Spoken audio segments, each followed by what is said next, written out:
feel that Deshaun has been named as the starting quarterback for the Cleveland Browns? 4 or 5. That's crazy. Disgusted. It's crazy. Hey, he's been in Cleveland 5 years. Dang, that much Where time has has came. time went, He's bro? been in Cleveland for 5 years. Bro, he's been there 5? Sheesh. Half a decade, bro. Half a decade. And he still got how much more left on the contract? This last This is it. This is last but year. This is last year. Everything that they promised him, the money, 230 fully guaranteed, and you don't see that in the league. At all. You don't see that in the league at all, man. Yeah, They- he a scam artist. Yeah, for sure. They banked on him like crazy. Like, I mean, to be fair, yeah, because he was that dude in Houston. Like I told Versi when we was out there in the living room, he was a top 5 quarterback when he was out here. Yep. And I think that the Browns, they felt like, okay, he still got that in him. Like he still got that in the tank. But I think it's just crazy that they named him the starter, especially like Shador has been doing pretty damn well with the Browns, man. I think he's a better quarterback right now. You know what I mean? But I mean, the way that Deshaun was talking though in that press conference, I mean, you'd be like, oh, I feel like any other organization, you'd be like, all right, yeah, you gone. Like, you have to possibly cut gone. bait after something like that, bro. Yeah, easy. you basically out of there. But I feel like with him, you know what I'm saying? Of course, like I said, the Browns, they banked on him and everything, but like I feel like it's just so much like mentally that's messing with him. I feel like, of course, what the fans are saying is getting to him because, I mean, it shows, you know what I'm saying? And just everything that he's going through, like outside, like the personal life and everything. Chad Johnson and him said it the best. You haven't done anything for the fans to talk good about you.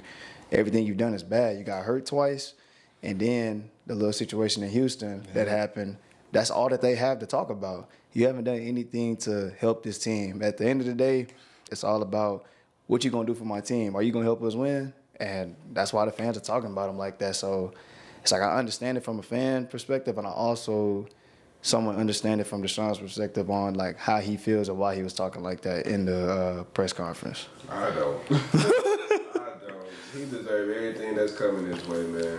Bad people get bad consequences. And Nah, for sure. unfortunately for him, this is what comes with it. Yeah. Like, flat out, like the stuff he was doing in Houston was weird. Let me hold on. Let me reiterate it. I don't commit. I do not like I do not respect what he was doing in Houston or anything. Let me reiterate myself. Yeah, but like it was just like I'm just saying I understand it. 230.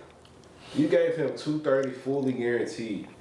I don't know why anybody in the world is shocked Deshaun Watson is starting that quarterback. You're getting paid the last year of your $230 million deal. And you thought he was going to sit on the bench for the year for a 5th round rookie? Yeah. I mean, for a 5th round second year player? Come on, bro. Well, let's keep it a bean. Like, and if we're being really real, Shador and Deshaun are closer to each other than what people are giving him. It ain't like Shador just like light years ahead of him. If he was, he would have won the job. Like, Shador is an okay quarterback, nothing special, but he's going to get that chance. And I knew that was going to happen from the jump. Obviously, from a fan perspective, you want to see Shador out there because obviously his fan base, he's been in the spotlight since he was out the womb. And more exciting quarterback, the community's going to get behind that. I mean, NFL is easier to market. Like, he was the clear-cut guy if you cared about jersey sales, if you cared about anything of that nature. They clearly did it. What they wanted to do was to put Deshaun Watson out there and be like, hey, do you got any bit of that Houston Texans magic in you? And we're going to give you about a 4-game stretch. You can't do nothing within them 4 games, you're out of there. Shador, and I think from that point out, we're going to see Shador Sanders for the rest of the year because at this point, they're looking at any one of these quarterbacks in the room can lead our franchise to the ultimate goal.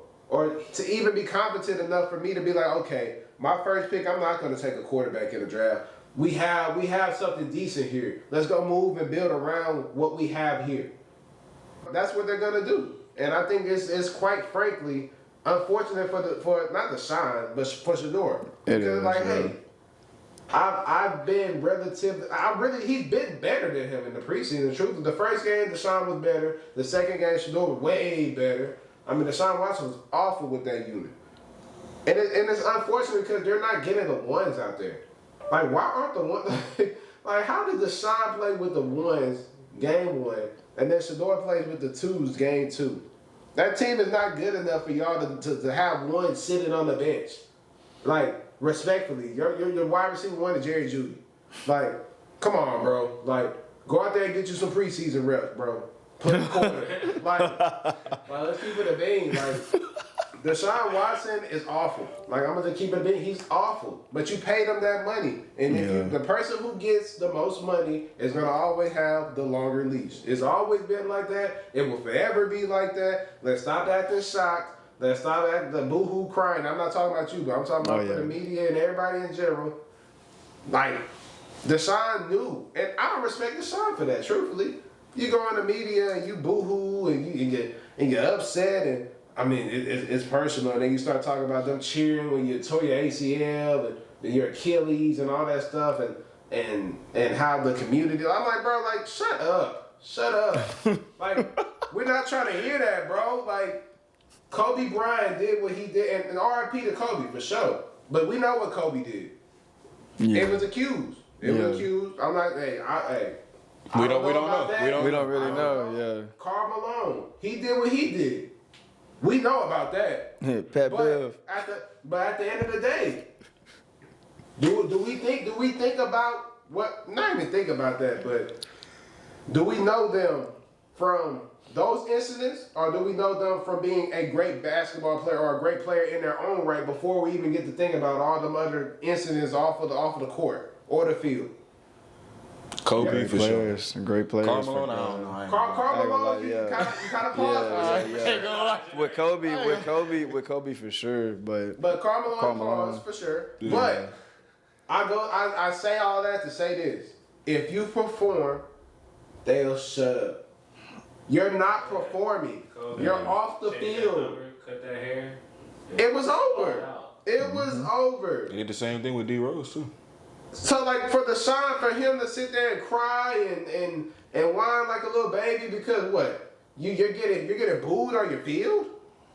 Like you lucky that's the least they're doing. Yeah. You're lucky that's the least they're doing, bro. Like you ain't gave them nothing to cheer about in 4 years. Yeah. 4 years you've been there, you've been god awful. Mm-hmm. And we supposed to give you a pass? I seen something where the fans, they were just like, we never wanted Watson, we wanted Baker. Yeah. But yeah, I was just like, man, I don't want to hear that noise either. Because 5 years ago, who was the better quarterback and it wasn't even close? It was Deshaun. Deshaun by far. And it wasn't even close. Yeah. They didn't want Baker Mayfield. That team was good enough where they was a quarterback away. They traded for the quarterback. He just ended up losing his superpowers when he left his spot. Yeah. I think to play devil's advocate, I think any athlete being in a situation where you put your body on the line, and you end up basically putting your whole career on the line with the type of injury that you receive, and you feel the fans on your own home turf, give you the cold shoulder. That's disheartening. That's disheartening for sure. But at the same time, from both perspectives, man, pride is the devil. Like, for real. You gotta have a serious lack of awareness to not understand the type of position you put yourself in if you're the Browns and if you're Deshaun Watson. If you're Deshaun, bro, you can't sit up here, to your credit, and cry about the situation you placed yourself in when you knew the deck of cards that is stacked against you. And you, not only did you choose that route, you signed off on it. Mm-hmm. This was a no trade clause 5 years ago, which means you could deny any trade that the Houston Texans had willing to make for you if you didn't see it fit for yourself. You went in there for the money and the opportunity to change your name. And this is without me even mentioning the stuff off the field. This is on the field. You've been awful. He hasn't had a single bright moment in Cleveland since he got there. He sat a whole year out, I believe, while he was in Houston. They ended up taking away some time for his suspension as well. I think it was 11 games or something like that. And that's insane. He should have got a year and a half minimum. I seen something today. His first year in Cleveland, he came back after the suspension and he looked like a man that ain't played football in a long time.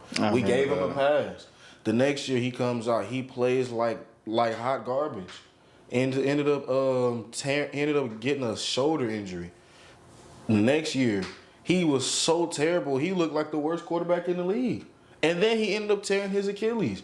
The year after that, he re-ruptured it. Like, you haven't done nothing for the city to give them any reason for them to justify it. Not saying that they're supposed to morally, but at a certain point in time, the name of the business in the NFL is winning games. That is a business at the end of the day. We see businesses make decisions to prioritize success over anything else. So the amount of dollars they put on you, you got to produce. And he hasn't put up anything worth of praise as his time being a Cleveland Brown. But from the Browns' perspective, but that's awful.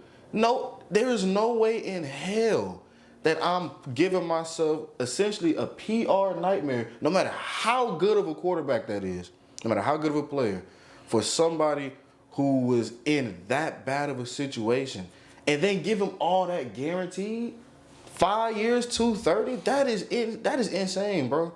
Like, how much is he making if you do the math, bro? If you divide that by 5, he's making $46 million this year, and he's talking about the leash is 4 games max to show them something. We're not asking you to go play like the superhero that you were in Houston. That ship is long sailed. Browns got to be in. We asking you to play ball. We asking you to show that you want it. You in the quarterback position battle that started off the season with you competing against Shedeur Sanders, who everybody and their mama hated coming out of the draft outside of Shedeur Faithful. Dylan Gabriel, who everybody was shocked as hell even got picked up before him. And Taylor Green, in my opinion, the next version of Anthony Richardson. Dang. Exactly. And that's not even me being disrespectful to Taylor Green, because he might actually show something. He got some more tape though. He do. He got better tape. He got better tape. Way better tape. He got better tape for sure. Green was He's smooth in given the college. opportunity, he could shut me up. But the fact that you're in that conversation with two sophomore players who haven't done much in the league, if anything at all, and a rookie, when you have the cachet that you had at that one point in time, it is terrible. You got to fix that. And for the Browns to even take a chance on something like that, and if to spiral as out of control as it has over the past few years, like, this is why bad organizations stay bad for a long time. They have, I remember I talked about it a while ago. They had a shirt that listed every starting quarterback that played for Cleveland. And that list is going to get longer and longer because they haven't found any level of stability for almost 3 decades. Damn. That's longer than we've been alive. And that's for a really, really damn terrible reason. That's crazy, bro. Just give Shedeur the job, man. At this point. Now, I understand why they're not going to give him a job until a little later. But it's only going to be a matter of time. Like, if I'm Cleveland, don't show up to them games, man. He's like, why? Like, at least Shedeur had the excitement, the jersey says, win or lose. Yeah, at least y'all gonna be a must-see TV week in, week out basis, based on the celebrity. Bro, they had Joe Flacco, and they was like, we got Deshaun. We'll just keep him and let go of Flacco. After they went to I was at the playoff game when we went up against Flacco. And Flacco was pretty smooth with the Browns. Flacco got more heart than what Deshaun got, and Flacco had to unretire. Yeah. That is insane, man. That's crazy. And he's still playing too. And Joe Flacco, true. Shout out Flacco.